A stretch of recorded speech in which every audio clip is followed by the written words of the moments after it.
Hello and welcome to the Everything is Black and White podcast. It's time for the match preview with me, Andrew Musgrove, and John Gibson. Newcastle welcome Ipswich to St James's Park on Saturday for a good old 3 p.m. kickoff, and we're looking forward to it. It is a must-win game in the race for Champions League qualification, and Newcastle were handed a bit of a boost last night as Man City beat Aston Villa. Yes, Man City go ahead of Newcastle United, but it gives the Magpies a huge opportunity to put some distance between themselves and Aston Villa, who sit seventh currently. We've got lots to talk about. Are Newcastle United going to make any changes on Saturday? And is this really a must-win? As I've just described it, I think everyone will agree it is. But first, we've got two things to talk about. First off, I just want to address some comments, John, that were thrown my way after the last match preview, which of course was the one prior to Aston Villa. I was very confident Newcastle would pick up the victory. I was accused of being arrogant and unrealistic, but I just want to say I don't think that's fair at all. Newcastle were coming into this game in fine form. Yes, okay, the squad depth in the end made the difference, but I don't apologise for being confident Newcastle were going to get something at Villa. I certainly expected them to put in a better performance, but I did expect them to win. I got it wrong, but I'm supporting a good side, and good sides win games against their competitors. I don't apologise for my confidence. Hopefully, John, this weekend, my confidence is much better placed, and the lads managed to pick up the victory as I predict they will do. The second thing we're going to talk about off the start, John, I've asked you to predict the final Premier League table. And if you guys listening and watching want to play along, I'll pop the link into the description of this episode and you click on it, scroll down to the bottom of the story. It'll take you through to our website. Scroll down to the bottom of the story and you can fill in all the results for the top 7 and it'll give you a final table. I've already done a video of my table from a couple of weeks ago, so you know I had Newcastle to finish 3rd. John's done it the morning after Man City beat Aston Villa, so it's all up to date. John, do you want to run through your league table and then tell us a little bit about it? Yeah, I surprised myself to a certain extent because once you give your honest what you think results will be individually, where it puts you in the table can be a bit of a surprise all round, and not just involving Newcastle. Anyway, I went one. I've ended up with one Liverpool 94 points, hardly a surprise there. Two Arsenal 76 points, hardly a surprise there. Three Man City 73 points, four Forest 71 points, five Newcastle 70 points, six Villa 67 points, and seven Chelsea 62 points. So the top five, which goes into the Champions League, we would be in the Champions League. And the way results worked out in my mind is that we finish where we are at the moment. We're fifth in the table at the moment. But I can quite easily see on just one result us and Forest changing places. Because there's only a point in it the way things are. And Forest can be iffy. I can see that easily changing places. But the biggest thing at the end of the day, is that we would be in the Champions League.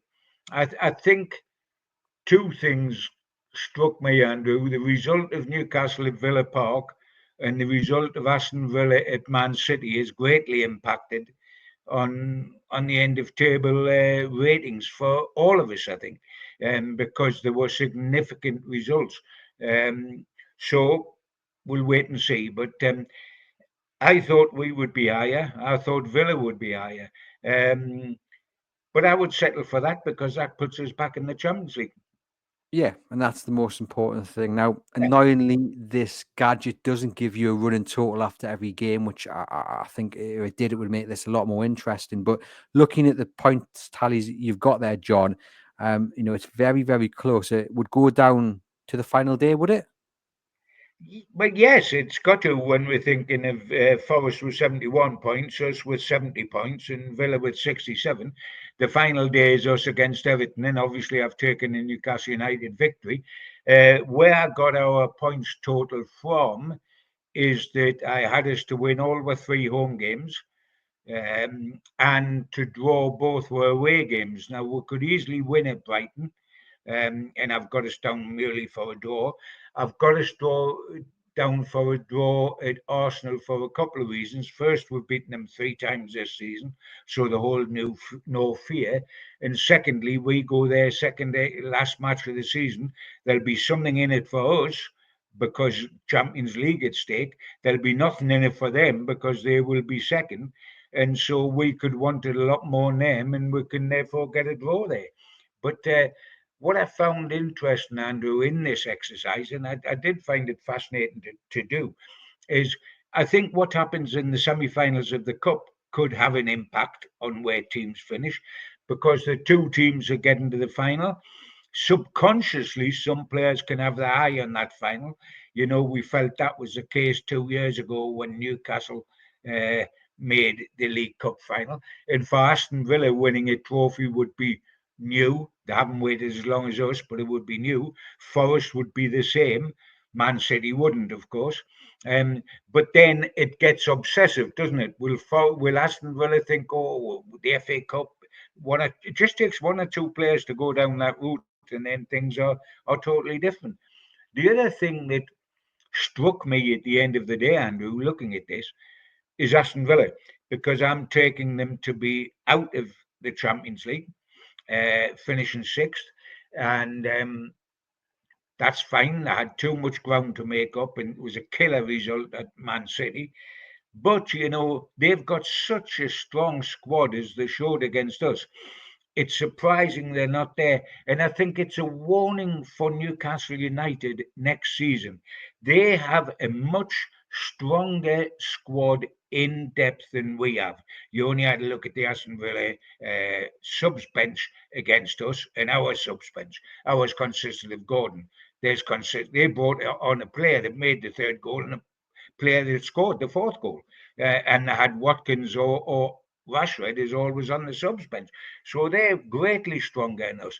But yet, the toll it takes, Andrew, to play on four fronts all in one season and be successful, I think has been indicated by Villa, who have by far a stronger squad than Newcastle, but they went all the way to the quarterfinals of the Champions League and all the way to the semi-finals of the FA Cup. So they've been very successful in the FA Cup and in the Champions League, and keeping that going over four competitions with their strength and depth.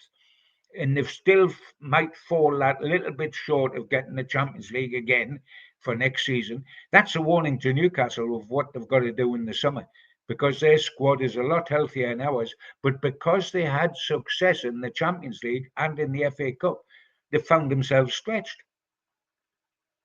It's interesting, isn't it? Because obviously the best sides have that ambition and want to be competing on all those fronts. But as you say, Villa, even with their depth and numbers and quality, are maybe not where they want to be, at least in the Premier League. But yeah, Yeah, the FA Cup may have an impact. Hopefully, it does become a distraction for the likes of Forest, Villa, and Man City. But in a very interesting final league table there from John. Like I said, the link is in the podcast description box. Very easy to do. Hit it up and share yours with us. Now, the current Premier League table, John, after City beat Villa, stands with City in third on 61 points, Forest in fourth on 60, Newcastle in fifth on 59, Chelsea in sixth on 57, and Villa on 57. Man City and Villa have played one more game than the other three teams there. Goal difference as well, absolutely crucial here. City have a goal difference of 23, Forest 14, Newcastle and Chelsea 18, and Villa 5th. Now, going into last night's game, me and Aaron Stokes, we said, well, actually, we think a point is maybe the best outcome if Villa and Man City can't separate themselves with a winner. In hindsight, that was probably not the right thing to say. Looking at the league table this morning, I think that it looks really good for Newcastle United, especially with Ipswich coming up on Saturday. it looks good for Newcastle United if the end product is we're getting the Champions League. And it is. I mean, you know, will we be decimated if we're fifth instead of fourth? If we're fourth instead of third? And I don't think we're going to get third. Um, yes, when you did yours, not now, I think. Um, so, you know, it won't kill me if we're fifth instead of fourth. because we're in the Champions League. And funnily enough, and I hadn't realised it till you mentioned it there, my table at the end of the season is as it stands now: one Liverpool, two Arsenal, three Man City, four Forest, and five Newcastle. And I think Villa are a better side than Man City at the moment and Forest at the moment, but they don't get in. And that's the way it is. They've left themselves with too much to do. We got fleetingly carried away because Geordie's can, bless us, because we're romantics. We thought we could even finish second. I'll be happy to finish fifth because we will be in the Champions League. And that, at the end of the day, is what it's about. I can easily see Newcastle and Forest flipping their positions and us being fourth and Forest fifth. Um, but that was a big result for Forest to make certain they went to Spurs and won. And I know most sides win at Spurs these days, but you still had to do it. And ironically, it was two Magpies that did it, of course, wasn't it? It was Elliot Anderson and Chris Wood. Um, but it's going to be a fascinating. There's no room for mistakes. I mean, I've got us finishing fifth, and I've got us unbeaten from now on in till the end of the season in our 5 games, 3 wins and 2 draws. So, that shows how tight it is. And as you've already said, I think we've got the ideal match. If you want to come off a shellacking, which is what we got at Villa, no question about that. If you want to come off that, who do you want next? You want to be at home to one of the bottom three, don't you? Because they're so bad, it's untrue. And they're cut loose, all three of them. So we'll take Ipswich. It is the perfect game for Newcastle. They've got to make it the perfect game. You've got to go out and do it. But you've got a real chance against Ipswich of doing exactly that. We say it's the perfect game, but being Newcastle United fans, we also look upon it as a bit of a banana peel to slip on, and that is just what comes with supporting this wonderful club. But we've said in previous episodes, John, it feels like Newcastle United are getting to the stage as a team where actually they do what you expect of them, i.e., to beat Ipswich. But you mentioned it there; it's the perfect game in preview, but it's down to the players to make sure that they, put Ipswich to the sword and beat them. How difficult, how easy is it, do you think, for the players to not look upon this as it's already won? Because if we do that, that's dangerous. How easy or difficult is it for the players just to remain focused on the job in hand? Not difficult at all. And the simple reason I say that's because they lost the last game. If we had won or even drawn at Villa, and then you've got Ipswich, you're much more likely to think, well, we've just got to go out there, and an hour and a half later, we've got 3 points. When you've lost against Aston Villa, and not only lost, but badly lost, and then other results have gone against you, like Man City's had 2 wins, and I don't know, Chelsea won away from home, etc., etc. That's concentrated minds. And I think it's very easy now to go out with the right frame of mind and say we've got a job to do well. I mean, Villa told me 2 things which were brutally obvious as far as I'm concerned.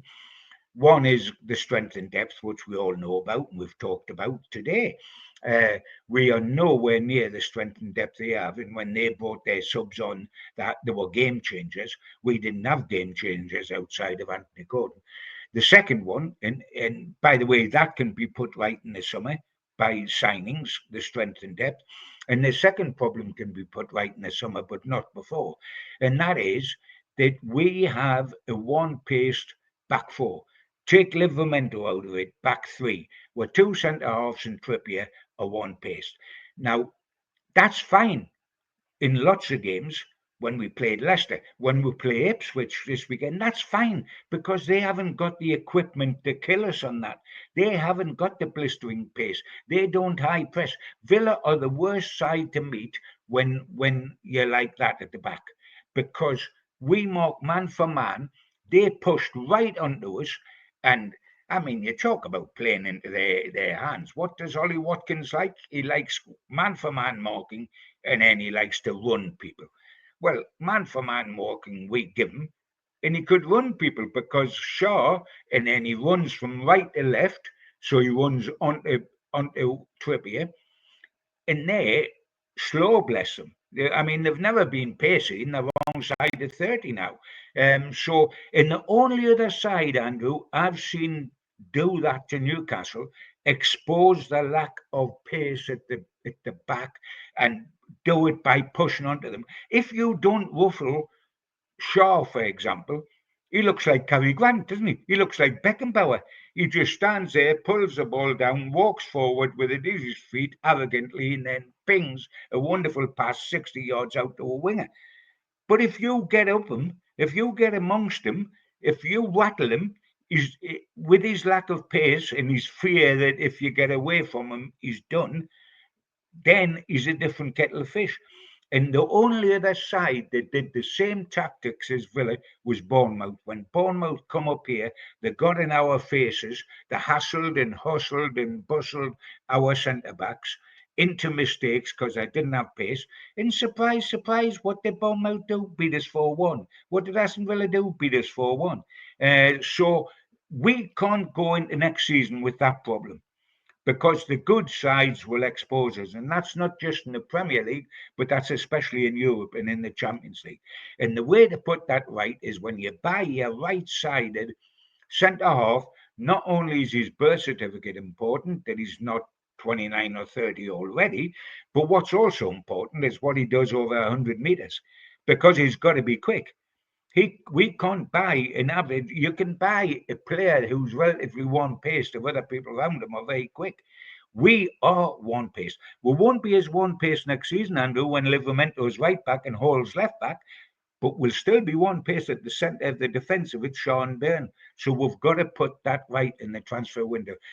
Aston Villa expertly took advantage of that in the way Bournemouth did. Ipswich will not because they haven't got the players capable of taking advantage of that. They haven't got the quick forwards that'll hustle and hassle and do us in that way. So we don't face this problem and probably won't face it for the rest of the season. Fingers crossed, and I think they will bring in that right side centre back in summer. Sorry, who it will be remains to be seen. Maybe they might go back in for Mark Gee, but we'll wait and see what happens then. But something interesting you mentioned there about the fact that it's easy for the players to be focused for Saturday because they lost to Aston Villa, and we are expecting a response, John, aren't we? Because it's not just a response about Oh, being beaten so badly because the performance was so poor, but conceding so many goals. It's also a response is needed because I go back to the first question I posed. Is this a must-win game? The answer is yes. They need a response because they need to win this game. oh, well, I mean, if you don't beat Ipswich, what do you think you're going to do at Brighton and Arsenal? Never mind the other two games up here. Of course, this I mean, Eddie Howe hates it, and I know managers, bless them, hate it. They don't want you to say a game's easy. They don't, just in case the result goes the wrong way around, and this is tough. Like, well, if this is tough, Ipswich at home and down in the Champions League, what's every other match like in the Premier League? The facts are the facts, and of our 5-match run-in, this is the easiest match. Out of the 5, this is the easiest match, obviously. But you've still got to take advantage of it. If you don't, I mean, we won very comfortably down at Ipswich. You've still got to take advantage of it. And I think because of what happened at Aston Villa and because it was a culture shock. I mean, this team was being lauded as just about invincible. But and I suspect they believed it as well. And I mean that in a nice way. They had so much confidence, I believe. But this was invincible. This was the best midfield in the Premier League, who were absolutely destroyed by Tielemans, by the way. And this is the best front three with all the goals they've had this season. They got one shot, I think, etc., etc. And this is a defence that sorted out the problems. Well, it wasn't. And I'm not overreacting to one result because it is just one result. And we can go on and get Champions League to go with the League Cup. And that's a wonderful, wonderful season. I'm just saying that, perhaps we got a little bit carried away about where Newcastle are now. And we have got to do something about this in the summer. And we'll bang on about it after the end of the season, no doubt. But if the people that were watching that game, the mad dog on the touchline, Eddie back on his bedroom television and all the owners and all the scouts, they got their worst fears confirmed. This is our Achilles heel. Every team's got an Achilles heel. This is ours. We must do something about it. And do you think that the rest they've had between the Villa game and the Ipswich game is enough to recharge? Because obviously they had 3 games in 6 days, and it was that Villa game was just one game too far for them. But we've had enough time to rest and recover. Do you think? Yes, I hope so, and I think so, absolutely. I mean, let's bear in mind, Villa had 3 games in a week and all, but the difference is with their squad, they could shuffle the team about. We'd started 7 games with the same 11 because there was only Gordon that we could have changed it without weakening it. So we didn't. And that caught up with us because the same 11 couldn't do it 7 successive times. And that was the difference. Villa had 3 games as well, and they were fresh as a daisy. And their game against Paris Saint Germain was more emotionally taxing than our game had been. There's no question about that. We have had a week. We can't expect more than a week to recover at any stage. That's what football's about at the top of the divisions. It's got to have been enough. The interesting thing is what does he do with the team? And it's only interesting because you're thinking after a defeat, which was a comprehensive defeat, do you change anything? Then you think about it and you think outside of Gordon, and do I want to change anybody in the front three? Outside of Gordon, what's he going to change them for? Because, I mean, if you're being harsh and you change somebody for Clough or you change somebody for Willock or for Joe Miley, um, with respect to, or for Callum Wilson, with respect to all those players, you're weakening the team, not strengthening it. Yeah, and that goes back to the point about squad depth and what needs to happen in the summer. I think what we need to know, and we won't find this out, and we probably won't find this out even at the press conference on Friday. And I think it's fair to say we expect Jason Tyndall to be managing the team on Saturday as well. We need to know whether Fabian Schär is fit, because when he left the pitch at Villa Park, he looked in a little bit of discomfort.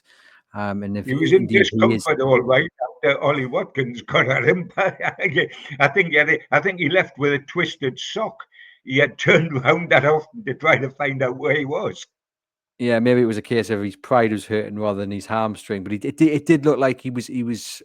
uncomfortable in It did. terms of his body. So whether he is fit, I mean, we've seen him leave the pitch with similar expressions this season, and he's been fine. But it would have to be Emil Kraft to come in, because even though Botman is reported to be close to returning, I don't think you throw him in against No, Ipswich straight away. no. You know, be on the bench and then being introduced that way. So it would have to be Kraft, which then leaves a massive hole, doesn't it, on the right hand side? Because again, for I think maybe the third or fourth time, Trippier's come off for Kraft. Obviously, Trippier 34, he's putting everything into it, but time is catching up with him. So what happens there? You haven't got someone to come off the bench really and give Trippier that break. So again, it exposes that lack of squad depth. But you are right, John. You look at the changes that he's able to make, Jason Tyndall, and that he would want to make.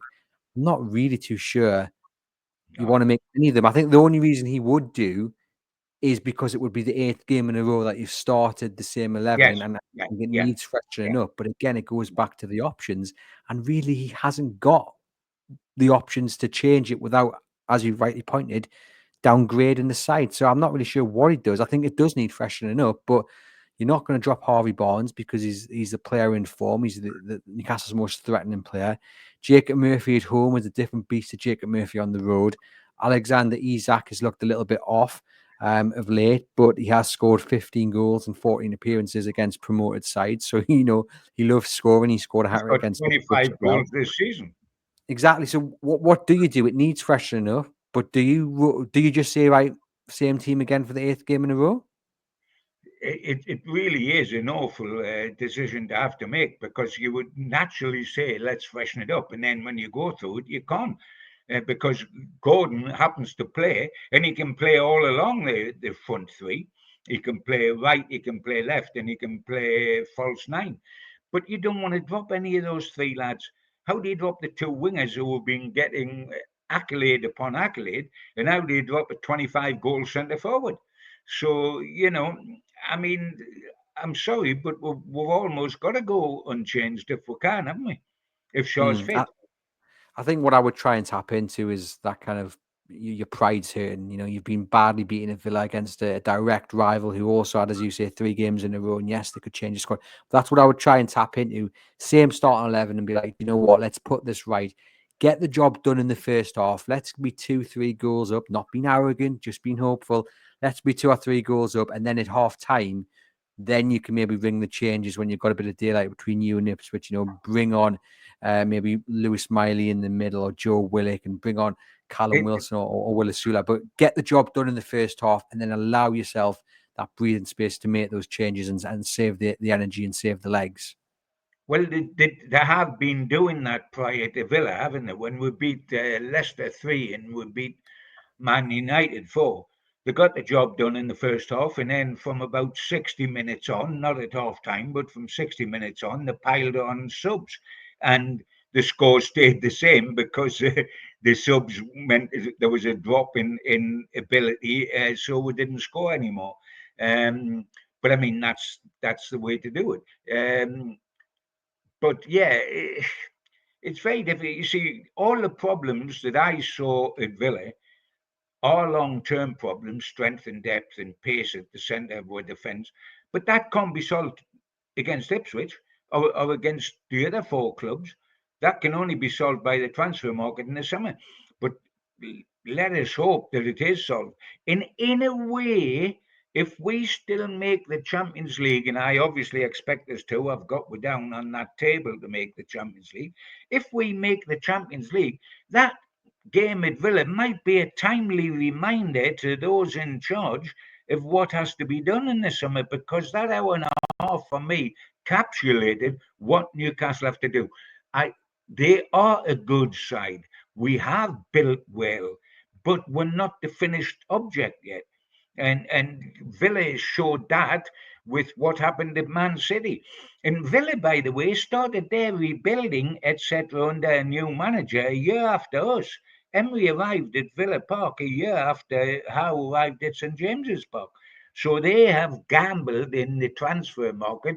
They've sold their top hitting players, 2 of their top hitting players, so they could spread the load and buy a few more. And then they've exploited the loan market with people like Rashford and the midfielder they got from Italy. Um, and we have never used the loan market, and we've kept our powder dry. But we've got to sort that out in the summer. But I'm not being over dramatic. What I'm saying is what happened at Villa might be just a timely reminder and a good thing. If it was a hiccup and we go on and make the Champions League, and I expect us to, then that was just a hiccup, but it was a warning. Better do something in the summer, guys, because otherwise it'll come back and bite us at some stage next season. It's that, in a nutshell, is what is called progress.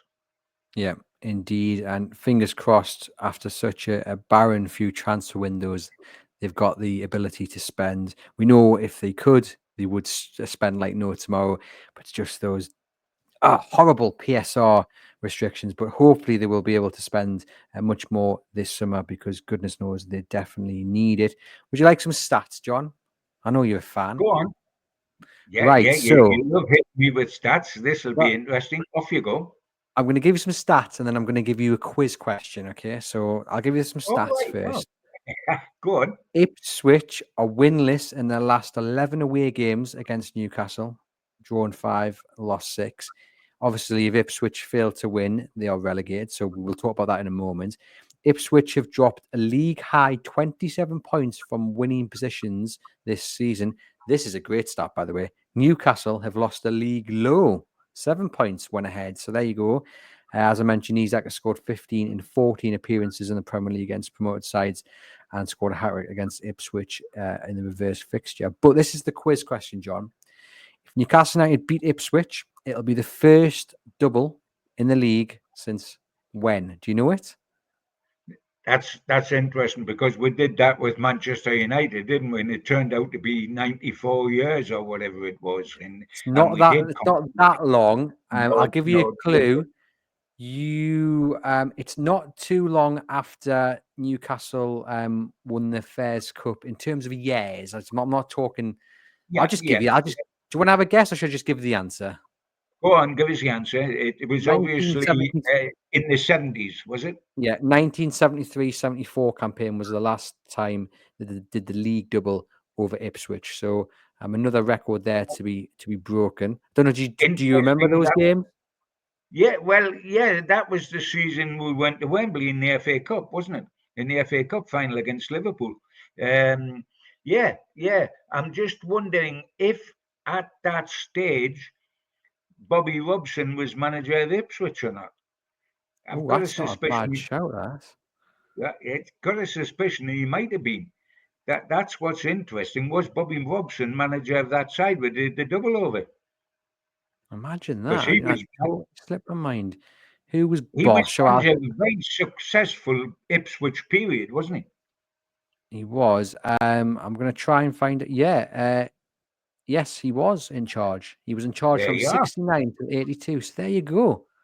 There you are. With your own little bit of trivia there that I didn't even realize. I mean, let's just briefly talk about that connection then, because both teams obviously have a lot of love for Sir Bobby Robson. It always lends itself to a nice moment, usually before kickoff, and throughout as well. You often hear there's only one Sir Bobby Robson being chanted, and that everyone joins in, which is wonderful. So we've removed the need to be clinical and ruthless on the pitch. Just talk to us about that special connection. A wonderful, wonderful connection. I got very, very close to Bobby. Did a lot of work with him on the talk-in circuit. Went and stayed with him in Porto for 4 or 5 days to do features with him. A wonderfully warm man. He's got a statue out at Portman Road, and he's got a statue at St James's Park. He made his managerial reputation at Ipswich, where he was sensational, and he finished his managerial career at Newcastle, where I would also suggest he was pretty close to being sensational. A wonderfully warm man. Ipswich become the club of his heart because he was the creator of the modern Ipswich, and with Newcastle, it was always the team of his heart because he used to go on the terraces as a bairn with his dad to watch Newcastle United play, and it was the love of his life. And to manage Newcastle United brought a tear to his eye. I know that. I've talked to him many times about that. And this season, Bobby would have been so proud of Newcastle ending their drought for a domestic trophy, the first time in 70 years, domestic trophy. You would have been so proud of that and so bitterly disappointed that Ipswich are going down because he's got a love for both clubs and both clubs have got a love for him. And it's very easy to bond over Bobby Robson. You know what? If you stuck Bobby in the depth of winter in a house and turned all the heating off, you could get warm just by putting your hands up against him. He exudes that much warmth. He was that sort of charismatic person. You know, the wonderful thing he said about, a football club's not a football club, it's about the fans. I mean, that was poetry in motion. He was a terrific manager, loved by everybody in the game and outside the game. I mean, Sir Alex Ferguson absolutely adored him. Uh, he was a great man. Oh, that he could have joined us straight after Kevin Keegan, because I think we would have become Premier League champions and we would have been a different position to what we're in now. But it's the Bobby Robson derby, and that will mean an awful lot to me. It'll mean an awful lot more when we beat them, of course. Yeah, a true gentleman of the game, and fingers crossed, it is a a match to match the feeling towards him, but Newcastle need to get those 3 points. This episode is sponsored by NordVPN. Do hit the link in your podcast description box. You can get a very exclusive discounted offer on your plan with prices starting from a little over £2 per month.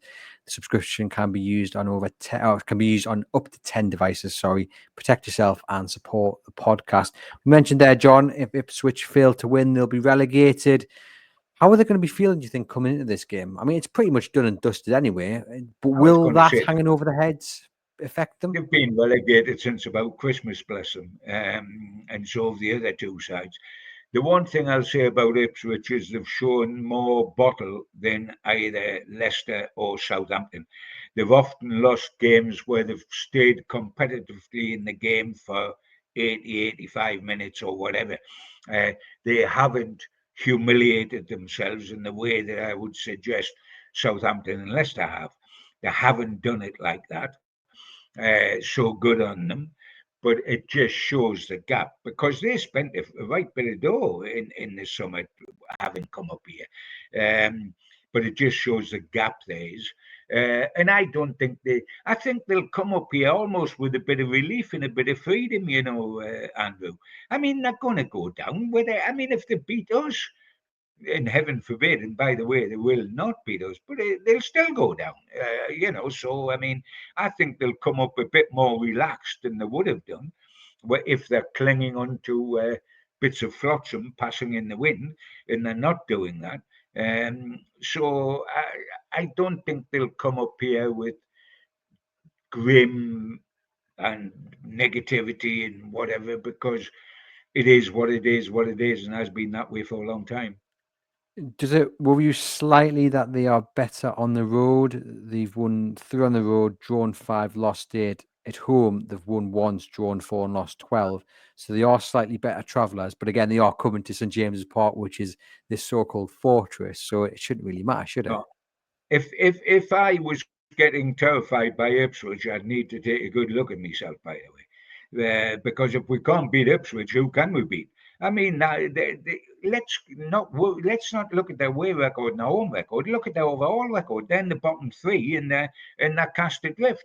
I mean, I think managers have come out with manager speak. This is a tough match. We know we're in for a tough match.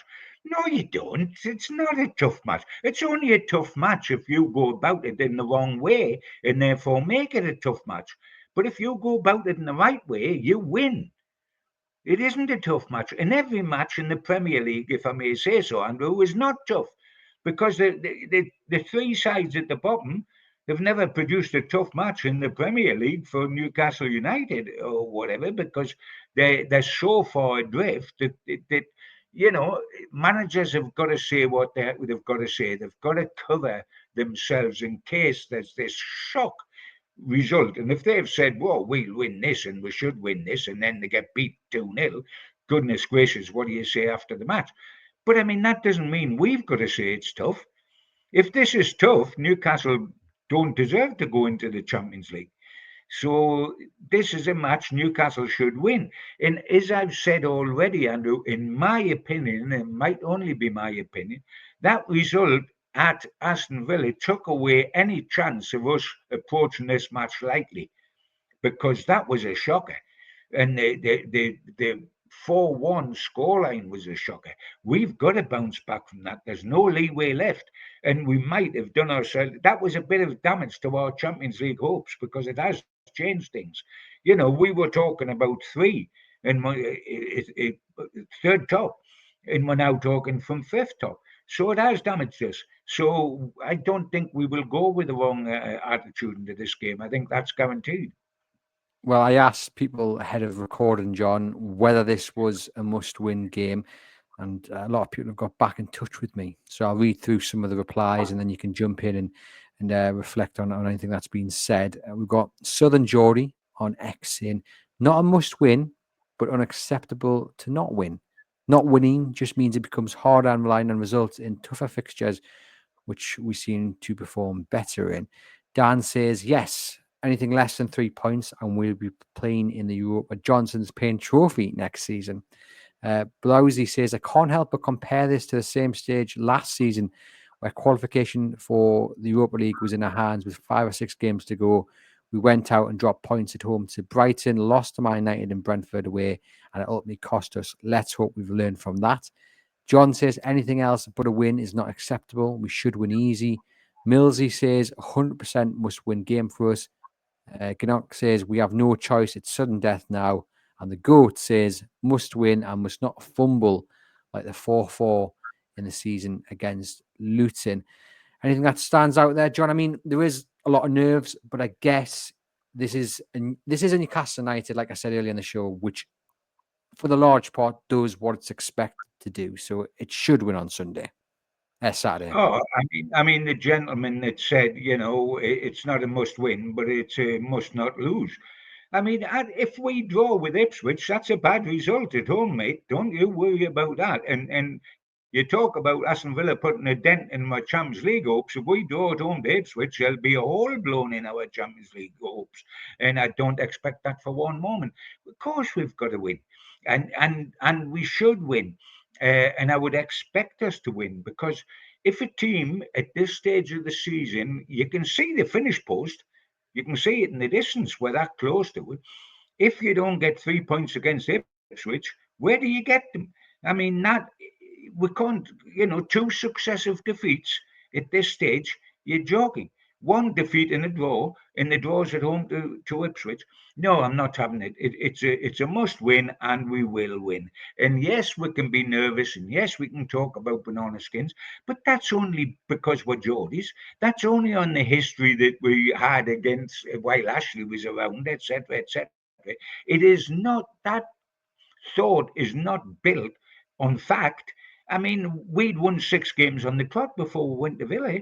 So if you take Villa out, and by the way, we have lost 3 times by 4 goals this season before Aston Villa, and each time we've bounced back to win the next game. We'll do that here as well. Well, it's interesting you mentioned that because a lot of people as well are talking about a couple of seasons ago when Newcastle United were thumped 3-0 by Aston Villa at Villa Park, similar time of year.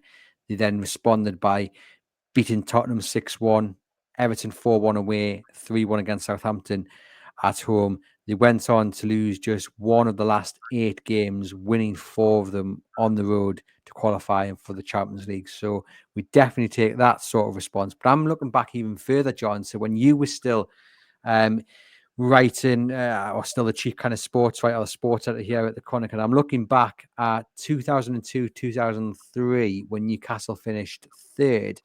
And again, very, very close in the league table to qualify for the Champions League.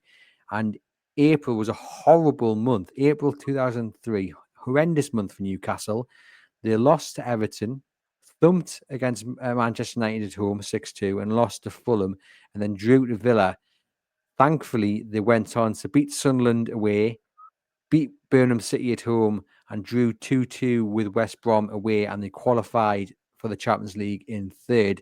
So I don't know, do you remember that season? Looking at the results, very similar kind of time of year where we have maybe 1 or 2 worrying results, but managed to pull on through. Yeah, but this is now and that was then. I mean, there's no comparison. We haven't got the same managers. You certainly don't have the same players. Half of them are middle-aged now, those players. It's a different ball game. And this, I'm not a great believer in history that way, because that has absolutely nothing to do with today. There's none of the same player. I mean, if you're going back 3 seasons and it was still under Eddie Howe and it was yet we had 7/10 of the same players and were buckled, then that has something to do with it. Can we do that again? Or will that happen to us again? But when it's that far, we may as well say that, when Hughie Gallagher was centre forward, he scored 40 goals in the season, but we let in so many that we didn't win the title. We did win the title, as it happens with them, but the past is the past, and this is vitally different. And, we will not get the Champions League by beating Ipswich, but we'll not get the Champions League if we don't beat Ipswich. I mean, what will decide whether we get the Champions League is what we then go and do at Brighton. and to make certain we win our other two home games and make certain we try to get the draw I've forecast at Arsenal. The other four games will decide whether we make the Champions League or not Ipswich. But I tell you what, if you don't beat Ipswich, it's decided that for you. But I mean, we will beat Ipswich. I mean, and I repeat, they are not equipped to do to us what Villa did to us. I mean, let's take it. D-Lap, the centre forward, everybody's on about, everybody's saying, Ipswich are going down, but he's not going down. He will be bought and will be in the Premier League next season, etc., etc. And everybody wants him, and we've been linked with him. In the last two games, he's only got on as a sub because he's had a rib injury, and we know how painful rib injuries can be when you're breathing or when you're in a physical sport like football. But I mean, if he plays and he's at the top of his form, he's not going to run away from Shaw if he, like Ollie Watkins did, because he hasn't got the pace to do that. He's a physical guy that will be up and battle you and do very well that way and be all elbows and cleverness but he's not going to run away from you. We are only in danger at the centre of our defence with Shaw and Byrne when there's strikers that'll run away from them. In D-Lab won't do what Ollie Watkins did. He can't do what Ollie Watkins did, despite his high standing, and neither can the rest of the Ipswich team. So it's a whole different ballgame. Yep, it certainly is. But I'm sure Newcastle scouts will be taking a close look at Delap because he is a man, as you said, John, will not be playing championship football next season. He will certainly, I No, think, be in the Premier League. Chris Sutton said it would be a snip at £30 million. So one to watch there. We know Newcastle have watched him and he has impressed, but hopefully he has a stinker on Saturday, or maybe he doesn't even get off the bench. All that remains to be done then, John, is to get your prediction. How is Saturday going to go? I think you've made it clear already, but I just want to double check. yeah, absolutely. Newcastle to win, and they've just got to. And any doubt I might have had was evaporated by the result at Aston Villa, because by Jove, that'll have concentrated minds this week. And I think we'll win quite comfortably. It almost doesn't matter about the score, but it does because you're looking at goal difference. But you're just taking a stab at what the score will be. But I think it'll be something like 3-0. But us to win comfortably. I'll be very, very surprised if that isn't the case, and very alarmed. I'm going to go for 4-1. So I think another 4-1 scoreline that we saw a couple of games back against Manchester United. But like you say, it really doesn't matter. A win is the most important thing.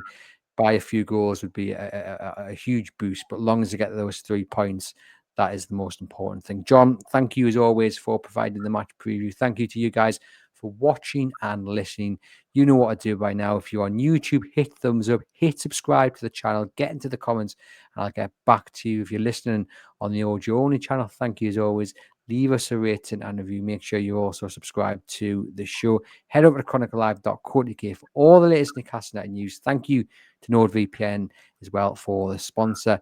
And for myself and John, we will see you guys very soon.